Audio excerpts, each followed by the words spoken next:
નમસ્કાર મિત્રો, ઘણા સમય બાદ આપણે સૌ વિજ્ઞાન વિષયના સાથે મળ્યા છીએ અને આજે આપણે આપણા વિજ્ઞાન વિષયનું પ્રકરણ 15 આપણું પર્યાવરણ વિશે વાતો કરવાના છે। તો સૌપ્રથમ તો પર્યાવરણ વિશે આપણે ચર્ચા કરતા પહેલા હું તમને મારા હાથમાં જે પુસ્તક દેખાય છે મોતી ચારો ડોક્ટર આઈ કે વીજળીવાળા લિખિત આ પુસ્તક ખૂબ જ પ્રેરણાત્મક છે। તો આ લોકડાઉનના સમય દરમિયાનમાં આ પુસ્તકોથી મને ઘણી પ્રેરણા મળી છે, તેથી આપ સૌને પણ આ વાંચવા માટે આગ્રહ રાખીશ। ફક્ત આ જ પુસ્તકો નહીં, એવા તમામ માર્ગદર્શક પુસ્તકો આપ વાંચતા રહો એવી આશા રાખું કે જેથી આવા સમયગાળા દરમિયાન પણ આપણે શિક્ષણથી વંચિત ન રહીએ અને આપણો એટીટ્યુડ જે પોઝિટિવ રહે, આપણી વિચારસરણી હકારાત્મક રહે, તે માટે આ પુસ્તકો બહુ જ પ્રેરણાદાયી છે। તો એમાંની એક વાર્તા સાથે આજે હું શરૂઆત કરવા ઈચ્છું છું। વાર્તાનું નામ છે કોળિયું। અમુક લીટી જે છે એ કુદરતમાં લખી છે, તો તે સૌ આપ સાંભળશો એવી આશા રાખું। આપણે ભગવાન પાસે પીવાનું થોડું પાણી માંગ્યું અને એણે હજારો નદીઓ, ઝરણાઓ અને સરોવરો આપણને આપી દીધા। આપણે એની પાસે એકાદ ફૂલની માંગણી કરી અને એણે આપણને બગીચાઓ ભરીને ગુલદસ્તાઓ મોકલી આપ્યા। આપણે એની પાસે છાંયડા માટે એક ઝાડ માંગ્યું હતું અને એણે આપણા માટે મોટા મોટા જંગલો આપી દીધા।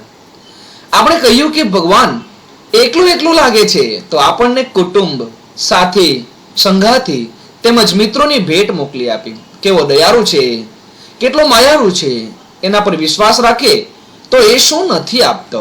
ભગવાન પ્રત્યેની આપણી શ્રદ્ધા તેમજ વિશ્વાસનું કોળિયું હંમેશા સળગતું જ રાખો।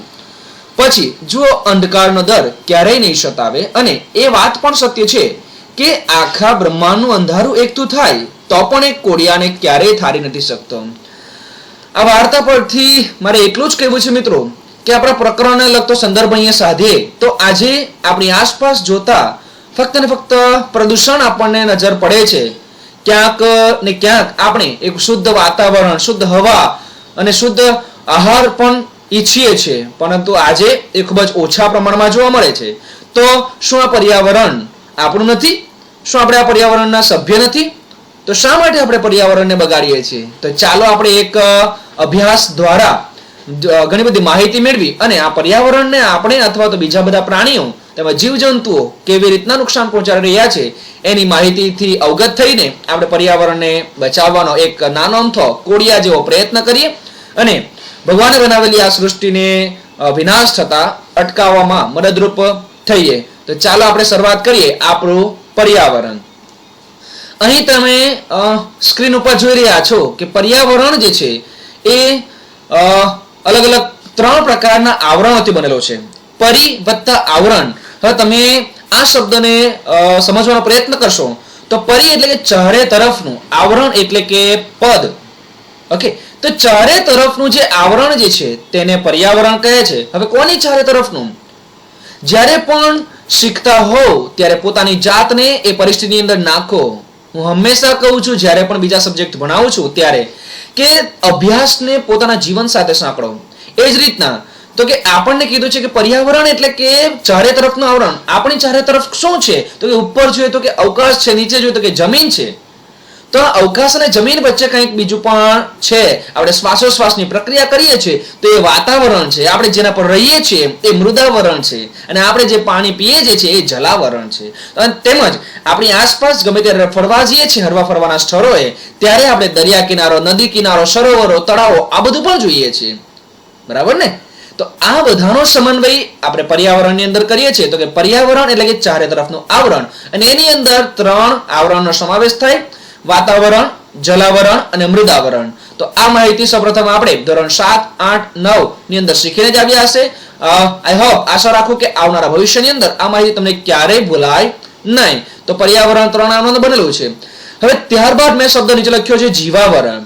તો કે મૃદાવરણ, વાતાવરણ અને જલાવરણ જ્યાં ભેગું મળે છે તો ત્યાં આગળ પર્યાવરણનું નિર્માણ થાય છે અને એ પર્યાવરણ જ્યાં અસ્તિત્વ ધરાવે છે ત્યાં જીવ ને રહેવા માટેની આવશ્યકતા વધારે છે, તેમજ જીવને રહેવા માટેની શક્યતા આવી શકે છે। આપણે સૌ જાણીએ છીએ કે આખા બ્રહ્માંડની અંદર ફક્ત પૃથ્વી જ એવો ગ્રહ છે કે જેના ઉપર જીવ સૃષ્ટિ ટકી શકે છે, કારણ કે બીજા ગ્રહોનું તાપમાન એ અસ્તિત્વમાં વ્યવસ્થિત રીતના મનુષ્યને અનુકૂળ આવ્યું નહીં, તો ક્યાંક મૃદાવરણ ક્યાંક અનુકૂળ આવ્યું નહીં, તો ક્યાંક વાતાવરણ તો ક્યાંક જલાવરણ. આ રીતના આ ત્રણેય આવરણો ફક્ત ને ફક્ત પૃથ્વી પર જોવા મળે છે અને તે મનુષ્યને ખૂબ જ જરૂરી છે. તેથી આ પૃથ્વીને આપણે સાચવવું, એનું સંરક્ષણ કરવું ખૂબ જ જરૂરી છે. તો જીવાવરણ એટલે કે જ્યાં જીવ રહે છે એની અંદર આપણે પણ આવી જઈએ, પશુ પક્ષી પણ આવી જાય, બરાબર, કીટકો પણ આવી જાય, બેક્ટેરિયા, વાયરસ, આ બધાનો સમાવેશ થાય. ફક્ત જીવાવરણ એટલે કે જીવ આપણે જ એવું નહીં. ઓકે, તો વિશાળ શબ્દની અંદર આ બધા સંકલ્પનાને સમજવાનો પ્રયત્ન કરવાનો. વાતાવરણ કોને કહેવાય, મૃદાવરણ કોને કહેવાય, જલાવરણ કોને કહેવાય. આપણે ફક્ત ને ફક્ત ધોરણ 7 અને 8 ની અંદર ફક્ત લિમિટેડ વસ્તુ શીખીને આવ્યા છે કે વાતાવરણની અંદર વાયુઓનો સમાવેશ થાય છે. વાતાવરણ બસ એટલું જ નથી. આપણે ઉપર વાતાવરણથી જાઓ તો ઓઝોસ્ફિયર, સ્ટ્રેટોસ્ફિયર, ટ્રોપોસ્ફિયર, આવા ઘણા બધા લેયર્સ આવે છે કે જેની અંદર પણ ધીમે ધીમે કરતા વિવિધ આવરણ આવેલા છે. તો વાતાવરણ એનાથી વિશિષ્ટ શું છે તો કે જમીનથી આટલા કિલોમીટર, અમુક કિલોમીટર, જે 1600 કિલોમીટરના અંતર સુધી ફેલાયેલું, તેને જ આપણે વાતાવરણ કહીએ છીએ. અને તેની અંદરથી જ આપણને ઉપયોગી એવા વાયુ તત્વો મળી આવે છે, ઓક્સિજન, કાર્બન ડાયોક્સાઇડ, નાઇટ્રોજન વગેરે. ઓકે, અને એમાંથી આપણે ઓક્સિજનનો ઉપયોગ કરતા રહ્યા છે. તો આપણે શીખવાના છે આપણું પર્યાવરણ. કોનું? મારું, તમારું, ચકલી, ચકલા, ગાય, ભેંસ, દરેકનું પર્યાવરણ. તો અત્યારે શીખીશું આપણે આપણું પર્યાવરણ. તો કે આપણા પર્યાવરણની અંદર બધી બાબતો જોઈએ તો કે તમે તમારી આસપાસ નિહાળો, તમને કઈ કઈ વસ્તુ દેખાય છે. તમારા ઘરની અંદર તમારી બાજુમાં બેઠેલા તમારા માતા પિતા, ભાઈ બહેન, તે પણ દેખાતા હશે. તમારી સમક્ષ ઘણી બધી નિર્જીવ વસ્તુઓ પણ હશે. તો આ રીતના સૌપ્રથમ તો જુઓ તો વાતાવરણ, જલાવરણ અને મૃદાવરણ જે છે તે પૃથ્વી, અહીં પૃથ્વીનો એક આડછેદ બતાવ્યો છે તમને કે જેની ઉપર જતા પૃથ્વીની ઉપરથી 1600 કિલોમીટર ઉપર જઈએ તો આપણને વાતાવરણ જોવા મળે. ત્યારબાદ ઘણા બધા સમુદ્ર, આપણે SS ની અંદર શીખ્યા હશે કે 4 મહાસાગરો અને 7 ખંડો જે છે. તો આ રીતના મૃદાવરણ, જલાવરણ અને વાતાવરણ તમે નિહાળી શકો છો. હવે મેં તમને કહ્યું તે અત્યારે તે અનુસાર કે તમારી આસપાસ જે પણ કંઈક વસ્તુ જુઓ છો તે ક્યાંક તો જૈવિક હશે, ક્યાંક તો અજૈવિક હશે. તમારા હાથમાં જે મોબાઈલ જે છે, અત્યારે તમે જે વિડીયો જોઈ રહ્યા છો, તે જૈવિક કે અજૈવિક? વિચારો. તો આના પરથી તમને જૈવિક અને અજૈવિકનો ખ્યાલ આવશે. તો કે જૈવિક એટલે શું? કે જેની અંદર જીવ છે, જે સજીવ છે એને જૈવિક કહી શકાય. અજૈવિક જે નિર્જીવ છે એને અજૈવિક કહી શકાય. જેવી રીતે મેં તમને અત્યારે આ પુસ્તક બતાવી, તો આ પણ મારા પર્યાવરણની અંદર આવી જાય છે ને.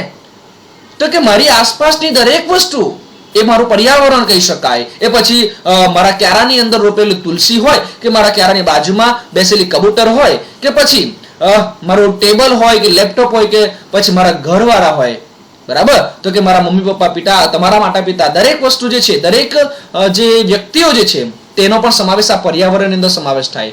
તો આ પર્યાવરણને મુખ્યત્વે 2 ભાગની અંદર વહેંચવામાં આવે છે. એની સમજ લઈ લેવાની. પર્યાવરણમાં કેટલા આવરણ એમ કહે તો તમને આગળ જે જણાવ્યું તે અનુસાર વાતાવરણ, જલાવરણ અને મૃદાવરણ. ઓકે, તો આ 3 આવરણ મુખ્ય છે. ઘટકો પણ કહી શકાય પર્યાવરણના. ઓકે, તો ત્યારબાદ પર્યાવરણને કેટલા ભાગમાં વહેંચવામાં આવે છે તો કે વાતાવરણ, જલાવરણ અને મૃદાવરણ જે છે એ બધાનો પણ આપણે જો સર્વેયુ કરીએ, એક નોટિસ કરીએ, તો વાતાવરણની અંદર જે જીવો જે છે, મૃદાવરણની અંદર જે જીવો જે છે, પછી જલાવરણની અંદર જે જીવો છે એ બધા જીવોનો સમાવેશ કોનામાં થાય? જૈવિકમાં થઈ જાય. ઉદાહરણ તરીકે વાતાવરણની અંદર શું આવે તો કે નાના બેક્ટેરિયા ઉડતા હોય, તો એ બેક્ટેરિયા સજીવ છે. ત્યારબાદ મૃદાવરણની ઉપર કાચબો, આપણે સૌ, પશુ પક્ષી જે છે એ જમીન પર રહીએ જે છે એ બધા સજીવ છે. વનસ્પતિ એ સજીવ છે, તો એ જૈવિક. જલાવરણની અંદર માછલીઓ જે છે, ઓકે, વિવિધ પ્રકારની માછલીઓ જે છે, વ્હેલ માછલી, બ્લુ વ્હેલ જે છે, અલગ અલગ પ્રકારના જીવ જંતુઓ જે છે, ઓક્ટોપસ, સ્ટારફિશ, આવી ઘણી બધી, ઝીંગા, પોફ્લાઇટ્સ, આ બધા અલગ અલગ પ્રકારના જે જીવો જે છે એ દરેકનો સમાવેશ કોનામાં થાય તો કે જૈવિક. અને વાતાવરણની અંદર હવા એ અજૈવિક છે, એ સજીવ નથી. રજકણો અજૈવિક છે. મૃદાવરણની અંદર માટી, કપચી, રેતી આ અજૈવિક છે. જલાવરણની અંદર જોવા જઈએ તો કે પાણી અજૈવિક છે, હાઇડ્રોજન અને ઓક્સિજનનું મિશ્રણ. તો આ રીતના આ પર્યાવરણના 2 પ્રકાર પાડી શકાય મુખ્ય, જૈવિક અને અજૈવિક. ઓકે, તો આટલી માહિતી તમને ખ્યાલ આવ્યો હશે. આપણે આગળ વધીએ તો કે ઘણીવાર આપણા વડીલો આપણને કહે છે કે હવે પર્યાવરણ કે વાતાવરણ રહ્યું નથી જે પહેલા હતું. આપણને પણ વિચાર આવે કે આ વડીલો આપણને આવું કેમ કહે છે. ખરેખર એ સમયનું વાતાવરણ આપણે જોઈએ તો અચંબિત થઈ જઈશું. હું તમને ફોટો બતાવીશ એટલે ખ્યાલ આવશે. આપણે સ્વસ્થ અને તંદુરસ્ત પર્યાવરણમાં કામ કરવું જોઈએ. અત્યારે જ તમે જોઈ રહ્યા છો કે કોરોનાની મહામારીના સમયની અંદર આપણે શ્વાસોશ્વાસની કેટલી બીમારી થઈ રહી છે. આ પિક્ચર તમને દેખાઈ રહ્યું છે તો કે આ જે પહેલાના સમયનું જે છે એ ચિત્ર નિહાળો અને પ્રદૂષણ વાળું ચિત્ર જે તમે નિહાળશો એટલે ખ્યાલ આવશે એક્ઝેક્ટલી કે કેટલું પ્રદૂષણ આજે થઈ રહ્યું છે. આજે કોરોનાની મહામારીના સમયને કારણે એવો પણ સમય આવી શકે, કદાચ આવશે જ, કે સ્કૂલોની અંદર શિક્ષકો હોય કે પછી વિદ્યાર્થીઓએ પણ આવી રીતના માસ્ક લગાવીને બેસવું પડશે. આ ફોટો જે જોઈ રહ્યા છો તે દિલ્હીનો છે. એ જ રીતના સમુદ્રની અંદર પણ એટલું પ્રદૂષણ ફેલાઈ રહ્યું છે કે જેને કારણે તમે આ બંને છબી વચ્ચેનો ભેદ તમે ઓળખી શકો છો. દિવસે દિવસે જળ પ્રદૂષણ એટલું થતું જાય કે ગરીબોને સુધી પાણી પહોંચવું બહુ મુશ્કેલ છે અને આ રીતના પાણીની સમસ્યા પણ ધીરે ધીરે સર્જાઈ રહી છે.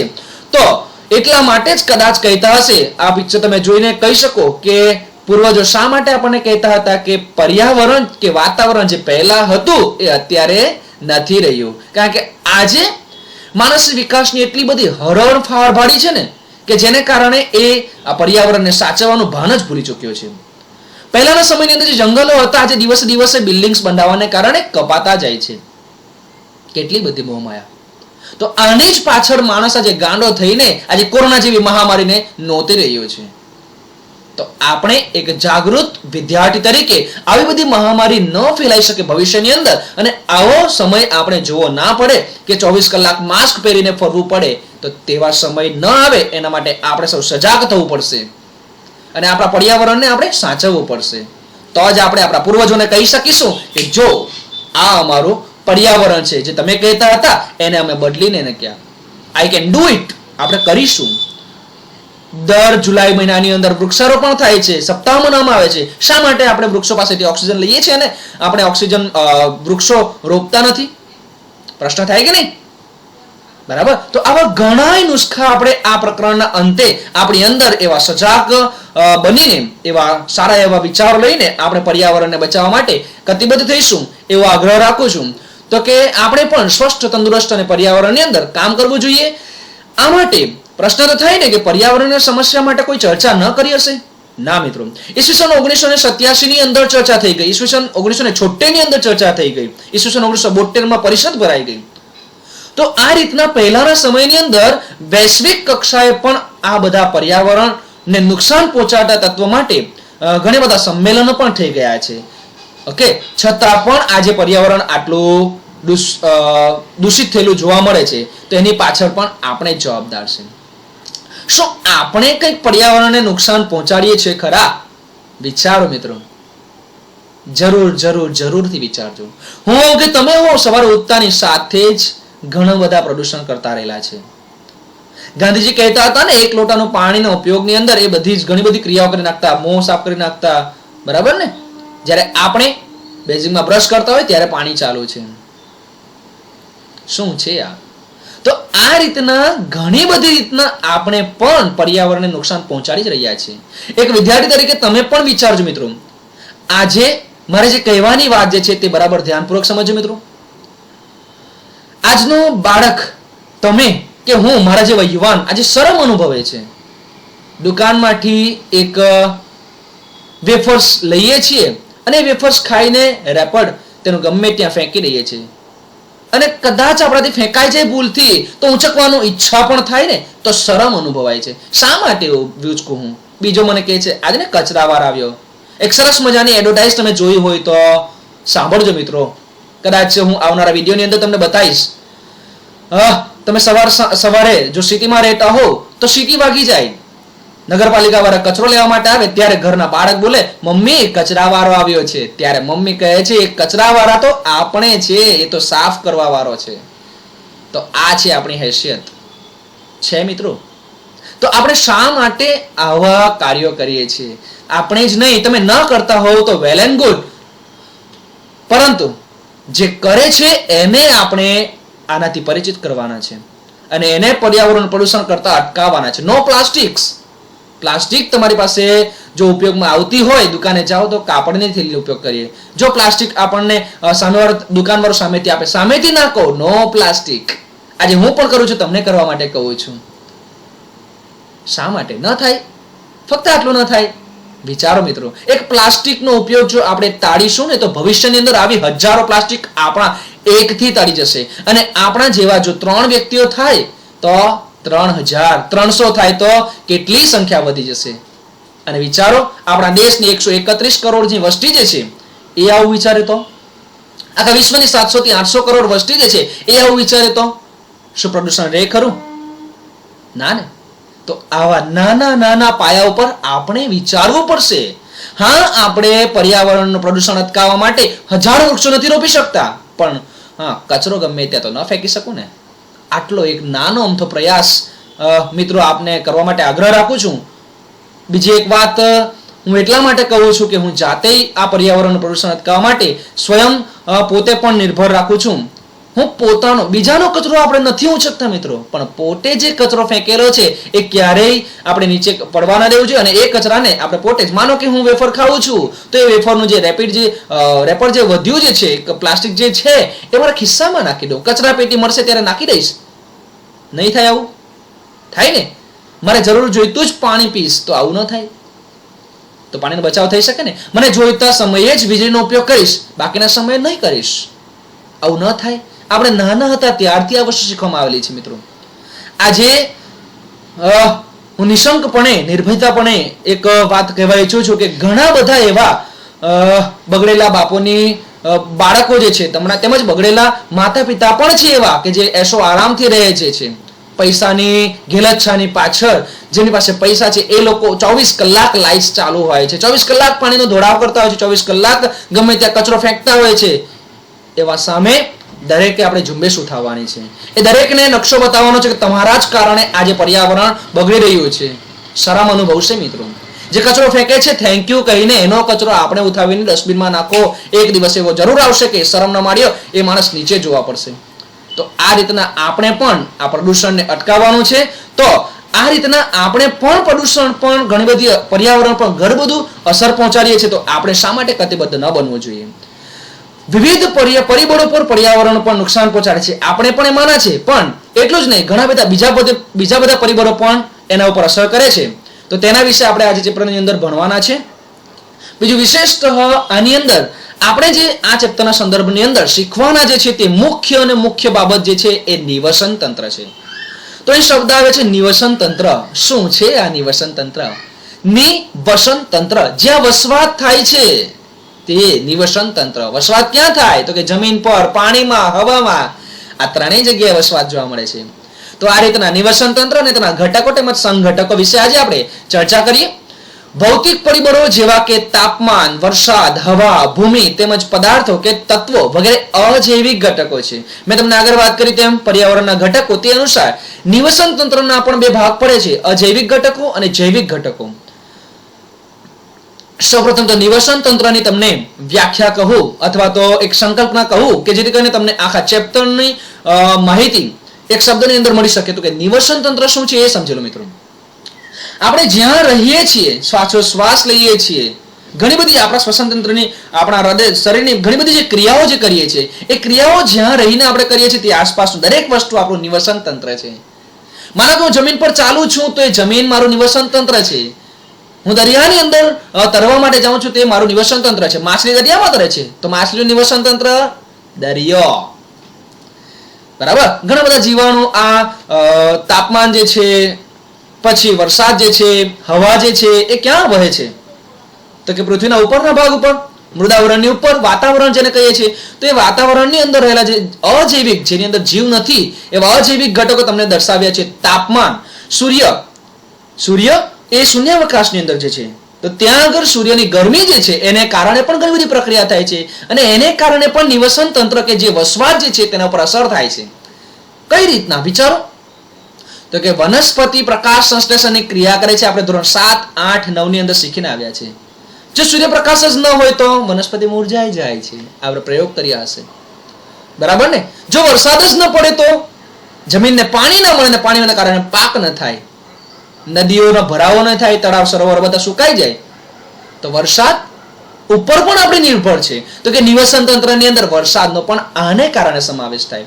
તો નિવસન તંત્રની સંકલ્પના તમારા મગજની અંદર સિદ્ધ કરજો મિત્રો, દ્રઢ કરજો કે નિવસન તંત્ર કોને કહેવાનું. ઓકે, આપણે જ્યાં રહીએ છીએ અને તેના માટે જે જરૂરી ઘટકો જે છે એ નિવસન તંત્રના ઘટકો છે. હવા મને જરૂરી છે તો હવા નિવસન તંત્રનું ઘટક છે અને એ કેવું છે તો કે અજૈવિક. પાણી મને જરૂરી છે, વરસાદ દ્વારા મળે છે પાણી, તો એ પાણી નિવસન તંત્રનું ઘટક છે અને કેવું છે અજૈવિક. મને સૂર્યપ્રકાશ જરૂરી છે કારણ કે વનસ્પતિ મારે ખાવી છે અને તે તાપમાન એ અજૈવિક ઘટક છે, નિવસન તંત્રનું ઘટક છે. ભૂમિ ઉપર હું રહી શકું છું, ભૂમિ જ ન હોય તો મારું અસ્તિત્વ ક્યાં છે? તો આ ભૂમિ એ મારા માટે નિવસન તંત્રનું ઘટક છે અને અજૈવિક છે. તો આ રીતના તમારી આસપાસના દરેક તત્વોને નિહાળો, ઘટકોને નિહાળો અને એનું વર્ગીકરણ કરો. આટલે તો ફક્ત મર્યાદિત આપ્યા છે. જ્ઞાન અટૂલ છે અને માહિતી નાની છે. આપણું મગજ અટૂલ છે અને એની અંદર સમાવવાનું ફક્ત આટલું ન ચાલે, બરાબર ને? તો આ રીતના નિવસન તંત્રની વ્યાખ્યા પહેલા તો સમજવાનો પ્રયત્ન કરો અને બને ત્યાં સુધી મેં જે કહ્યા તે વિચારો એક બગીચામાં જઈને, એક દરિયા કિનારે જઈને, તેમજ તમારી આસપાસના ઘરની અંદર પણ વિચાર કરો. અને શું આની અંદર આ બધા લોકો ઉપયોગ કરે છે આ તત્વનો? તો સમજવાનું એ નિવસન તંત્રના ઘટકો છે. તંત્ર જ્યાં વસન થાય, જ્યાં લોકો વસે છે તે લોકોનું તંત્ર, તેની આસપાસનું તંત્ર, નિવાસ કરે છે ત્યાંનું તંત્ર, નિવાસન તંત્ર કહી શકાય. એના પરથી શબ્દ નિવસન તંત્ર આપણે બનાવી શકીએ. તો આ રીતના મુખ્ય સવાલ જે છે નિવસન તંત્રના અજૈવિક ઘટકો જણાવો, આવો પ્રશ્ન આવી શકે છે. તો એના જવાબમાં તમે આ લખી શકો, જ્યારે પશુ પક્ષી, જીવજંતુ, મનુષ્યો, સજીવ એ જૈવિક ઘટકો છે. ઓબ્વિયસલી તમે આ વિચારી શકો એટલે માહિતી નથી આપતો. બધા સજીવો જેવા કે વનસ્પતિઓ, પ્રાણીઓ, સૂક્ષ્મ જીવો તેમજ માનવ અને ભૌતિક પરિવારો વચ્ચે પરસ્પર આંતરક્રિયાઓ થાય છે અને પ્રકૃતિમાં સંતુલન જાળવી રાખે છે. આપણે જાણીએ છીએ તે અનુસાર કે આખું સાયકલ જે ચાલે છે પૃથ્વી ઉપર, જ્યારે મનુષ્યનું અસ્તિત્વ ન હતું ત્યારથી લઈને અત્યારની વાતો કરીએ તો પૃથ્વી ઉપર સૌપ્રથમ તો પાણી અસ્તિત્વમાં આવ્યું એવું કહી શકાય. ઓકે, અને એ પાણી ધીમે ધીમે લાખો 450 અબજ વર્ષ પહેલા, એસએસ ની અંદર તમને કદાચ મેં કહ્યું હશે પ્રથમ પ્રકરણની અંદર, 450 અબજ વર્ષ પહેલા બિગ બેંગ થયો, મહાવિનાશ થયો. તેને કારણે આપણી પૃથ્વીનો ઉદ્ભવ થયો અને ધીમે ધીમે કરતા ખંડો, મહાસાગરો એ બધું બન્યા. તો એ નિર્જીવ વસ્તુ અને પછી સજીવ, ધીમે ધીમે એક કોષી, બે કોષી, અસંખ્ય કોષી આવા મનુષ્ય આપણે બન્યા. તો એ સજીવો અને નિર્જીવો વચ્ચે ઘણી બધી પ્રક્રિયા થાય છે. કઈ રીતના થાય છે તો કે સૂર્યની ગરમી પડે તેને કારણે મહાસાગરો અને જમીન પરનું પાણી સુકાય અને એ પાણી સુકાય અને બાષ્પીભવન સ્વરૂપે ઉપર જાય વાતાવરણમાં. ત્યાંથી અગેન પાછું ઠંડુ પડીને વરસાદ પડે છે. એ વરસાદ પડવાને કારણે જમીન ઉપર લીલી હરિયાળી વનસ્પતિ ઉગે છે. એ વનસ્પતિ આપણે ખાઈએ છીએ. અગેન છે કે નહીં મિત્રો? તો આ દરેક વસ્તુ પરસ્પર આંતરક્રિયાઓ સાધે છે. એટલા માટે જ નિવસન તંત્રની અંદર અજૈવિક ઘટકો અને જૈવિક ઘટકો બંનેનો સમાવેશ થાય. કલ્પના કરો કે જો સૂર્ય જ ના હોય તો, કલ્પના કરો કે સૂર્ય જ ના હોય તો, કલ્પના કરો કે વૃક્ષો જ ના હોય તો, કલ્પના કરો કે આપણી પાસે અત્યારે જે સાધનો જે છે એ જ ન હોય તો, અને પછી કલ્પના કરો એ સાધનો ક્યાંથી આવ્યા? તો આ રીતના અજૈવિક ઘટકો અને જૈવિક ઘટકો મળીને આપણું પર્યાવરણ બનેલું છે અને એ પર્યાવરણ પર જ્યારે જીવ અસ્તિત્વમાં આવ્યો ત્યાર પછી આ તંત્ર અસ્તિત્વમાં આવ્યું, નિવસન તંત્ર. કોઈ એક વિસ્તારના બધા જ સજીવો તથા વાતાવરણના અજૈવિક ઘટકો કે કારકો સંયુક્ત રીતે નિવસન તંત્રની રચના કરે છે. તો પ્રશ્ન પૂછાઈ શકે નિવસન તંત્ર કેવી રીતના રચાય? તો કે અમુક વિસ્તારના સજીવો અને વાતાવરણ જેવા વાતાવરણના અજૈવિક ઘટકો, જૈવિક અને અજૈવિક ઘટકો સંયુક્ત રીતે નિવસન તંત્ર છે, આવું પણ તમે લખી શકો છો. આમ નિવસન તંત્રમાં જૈવિક અને અજૈવિક ઘટકો પણ હોય છે. હવે નિવસન તંત્રના બીજા પણ બે પ્રકાર પાડી શકાય, જેમ કે સ્થળજ અને જલજ. હવે અત્યારે જે મેં વાત કરી તે અનુસાર તો કે આપણે પૃથ્વી પર રહીએ છીએ તો બે જ વસ્તુ જોઈએ છે, તો કે જમીન અને અવકાશ. તો જમીનની ઉપર જઈએ તો અવકાશ, વાતાવરણ છે અને નીચે જમીન. અને બીજી વસ્તુ છે કે પૃથ્વીને જો આપણે બે ભાગ પાડવા હોય પૃથ્વીનું, તો આપણે કહીએ છીએ કે 71% પાણી છે અને 29% જમીન છે, બરાબર ને? તો આ રીતના નિવસન તંત્રના બે પ્રકાર મુખ્ય પડે. ઓકે, પહેલા મનુષ્ય આજે બધી અવકાશની જે ગતિવિધિઓ હતી, અવકાશમાં જે અત્યારે જઈ રહ્યો છે એ પહેલા હતું જ નહીં, અત્યારે એ તો આવ્યું છે નિવસન તંત્રના આધારે. આપણે ખગોળની અંદર પણ નિવસન તંત્ર વસાવી રહ્યા છે.